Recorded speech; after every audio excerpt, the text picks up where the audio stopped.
আসসালামু আলাইকুম। দুপুর 2টা বেজে 55 আজ মঙ্গলবার। বাংলাদেশ বেতার কক্সবাজার স্থানীয় খবরে স্বাগত জানাচ্ছি S M Moinul Bashar.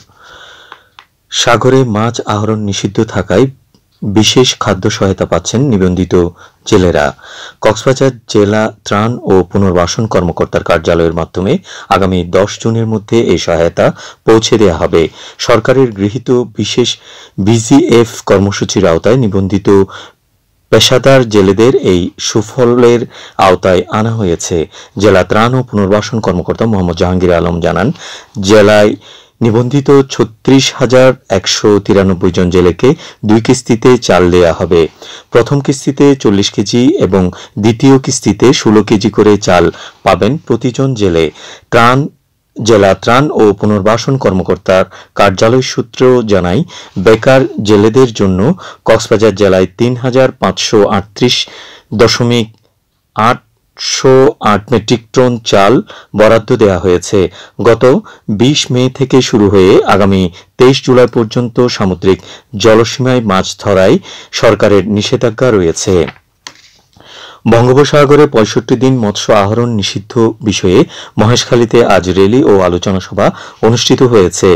Sustainable coastal and marine fisheries project এর আওতায় এবং সিনিয়র উপজেলা মৎস্য দপ্তর মহেশখালী এর আয়োজনে র্যালি অনুষ্ঠিত হয়।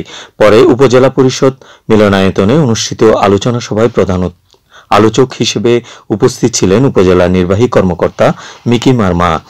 সিনিয়র উপজেলা মৎস্য কর্মকর্তা মোহাম্মদ রবিউল করিম এর সভাপতিত্বে এ সময় উপজেলা মেরিন ফিশারিজ কর্মকর্তা আলাউদ্দিন আহসান সহ সংশ্লিষ্ট ব্যক্তিবর্গ উপস্থিত ছিলেন। সবাই বক্তারা বঙ্গোপসাগরে 65 দিন মাছ আহরণে সরকারি নিষেধাজ্ঞা মেনে চলতে জেলেদের প্রতি আহ্বান জানান।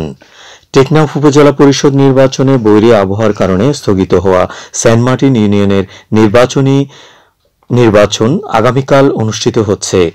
টেকনাফ উপজেলা নির্বাচন কর্মকর্তা ও সহকারী রিটার্নিং কর্মকর্তা মোহাম্মদ মেহেদী হাসান এই তথ্য নিশ্চিত করে জানান, গত 29 মে টেকনাফ উপজেলা পরিষদ নির্বাচন অনুষ্ঠিত হয়, কিন্তু বৈরী আবহাওয়ার কারণে সেন্ট মার্টিন কেন্দ্রটি স্থগিত ঘোষণা করেন প্রধান নির্বাচন কমিশনার ইসি।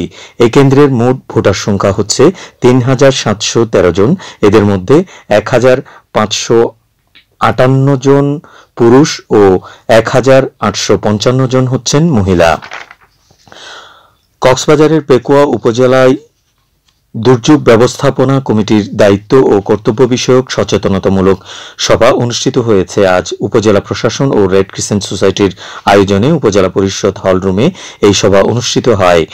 এতে প্রধান অতিথির বক্তব্য রাখেন উপজেলা সহকারী কমিশনার ভূমির রুপিয়া বেগম। এ সময় উপজেলা সিপিপি কর্মকর্তা মাহাতাবুল বারী, জেলা রেড ক্রিসেন্ট সোসাইটির কর্মকর্তা আরিফুর রহমান, উপজেলা CPP team leader Abul Kashem, উপজেলা যুব রেড ক্রিসেন্ট সোসাইটির টিম লিডার ছোটন সহ উপজেলা দুর্যোগ ব্যবস্থাপনা কমিটির সদস্যবৃন্দ উপস্থিত ছিলেন। সবাই দুর্যোগের সময় উপজেলা দুর্যোগ ব্যবস্থাপনায় কমিটির করণীয় বিষয়ে আলোচনা অনুষ্ঠিত হয়। উখিয়ায় অজ্ঞাতনামায় এক ব্যক্তির লাশ উদ্ধার করেছে পুলিশ। উখিয়া থানার অফিসার ইনচার্জ মোহাম্মদ শামীম হোসেন জানান, খবর পেয়ে মরিচ্চা স্টেশনের দক্ষিণ পাশে প্রধান সড়ক সংলগ্ন মাছের ঘেরে ভাসমান অবস্থায় লাশ উদ্ধার করে সুরতহাল রিপোর্ট তৈরি শেষে ময়নাতদন্তের জন্য কক্সবাজার সদর হাসপাতালে প্রেরণ করা হয়েছে।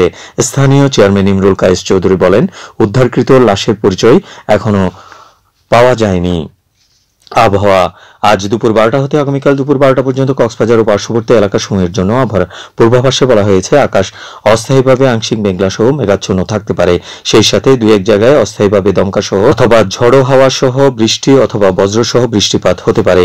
বাতাস দক্ষিণ পশ্চিম দিক হতে ঘন্টায় 8 থেকে 16 কিলোমিটার বেগে প্রবাহিত হতে পারে। সেই সাথে অস্থায়ীভাবে দমকা সহ দক্ষিণ পূর্ব দিক হতে ঘন্টায় 30 থেকে 40 কিলোমিটার বেগে প্রবাহিত হতে পারে।